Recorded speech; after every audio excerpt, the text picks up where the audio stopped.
Hi ಎಲ್ರಿಗೂ ನಮಸ್ಕಾರ. ಎಲ್ಲರೂ ಹೇಗಿದ್ದೀರಾ?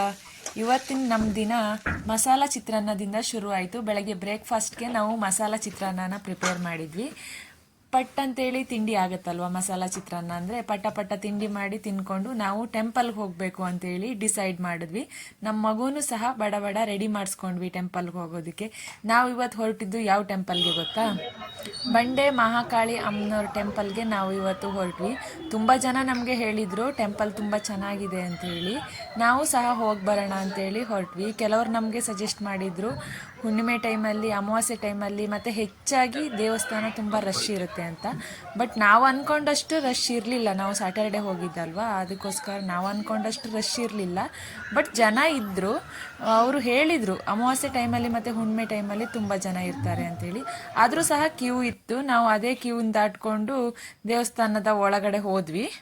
ಅಮ್ಮನವ್ರ ದರ್ಶನ ಅಂತೂ ತುಂಬ ಚೆನ್ನಾಗಾಯಿತು. ನನಗೂ ನನ್ನ ಯಜಮಾನರಿಗೂ ಇಬ್ಬರಿಗೂ ಸಹ ತುಂಬ ಖುಷಿಯಾಯಿತು.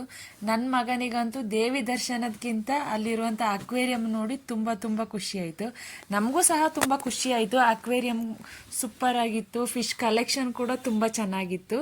ಹಾಗೆ ಅಕ್ವೇರಿಯಂ ಹತ್ರನೇ ನಾವು ಸ್ವಲ್ಪ ಹೊತ್ತು ಟೈಮ್ ಪಾಸ್ ಮಾಡಿದ್ವಿ.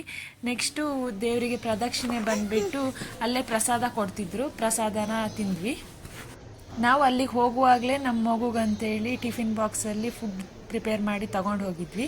ಅಲ್ಲೇ ಸೈಡಲ್ಲಿ ಪ್ಲೇಸ್ ಇತ್ತು. ನಾವು ಕೂರಿಸ್ಕೊಂಡು ಅವನಿಗೆ ಟಿಫಿನ್ ತಿನ್ನಿಸಿ 2 ಗಂಟೆ ಹಾಗೆ ಮನೆಗೆ ರಿಟರ್ನ್ ಆದ್ವಿ. ಮನೆಗೆ ಬಂದು ಊಟ ಮಾಡಿ ಸ್ವಲ್ಪ ಹೊತ್ತು ರೆಸ್ಟ್ ಮಾಡಿದ್ವಿ. ಸರಿ, ರಾತ್ರಿ ಊಟಕ್ಕೆ ಚೌಳಿಕಾಯಿ ಪಲ್ಯ ಮಾಡೋಣ ಅಂತೇಳಿ ಡಿಸೈಡ್ ಮಾಡಿದೆ. ನನ್ನ ಮಗ ಅಂತೂ ನಂಗೆ ಸಿಕ್ಕಾಪಟ್ಟೆ ಹೆಲ್ಪ್ ಮಾಡಿಬಿಟ್ಟ. ನಾನು ಚೌಳಿಕಾಯಿ ಕಟ್ ಮಾಡಿಕೊಟ್ಟಂಗೂ ಅವನ ಟ್ರಕ್ಕಲ್ಲಿ ಲೋಡ್ ಮಾಡಿ ಅದನ್ನು ತೊಗೊಂಡೋಗಿ ಕಿಚನಲ್ಲಿ ಅನ್ಲೋಡ್ ಮಾಡ್ತಿದ್ದ. ಇಷ್ಟು ಹೆಲ್ಪ್ ಯಾವ ಮಕ್ಕಳಾದ್ರೂ ಮಾಡ್ತಾರಾ ನೀವೇ ಹೇಳಿ? ಹಾಗೆಯೇ ಫ್ರೆಂಡ್ಸ್, ಯಾರು ಇನ್ನೂ ನನ್ನ ಚಾನಲ್ಗೆ ಸಬ್ಸ್ಕ್ರೈಬ್ ಆಗಿಲ್ಲ, ಪ್ಲೀಸ್ ಸಬ್ಸ್ಕ್ರೈಬ್ ಆಗಿ. ಹಾಗೆ ಎಲ್ಲ ವಿಡಿಯೋಗಳನ್ನು ನೋಡಿ, ಕಮೆಂಟ್ ಮಾಡಿ, ಶೇರ್ ಮಾಡಿ. ಚೌಳಿಕಾಯಿ ಪಲ್ಯದ ಜೊತೆಗೆ ಇವತ್ತಿನ ನಮ್ಮದು ದಿನಚರಿ ಮುಕ್ತಾಯ ಆಯಿತು. Thank you for watching.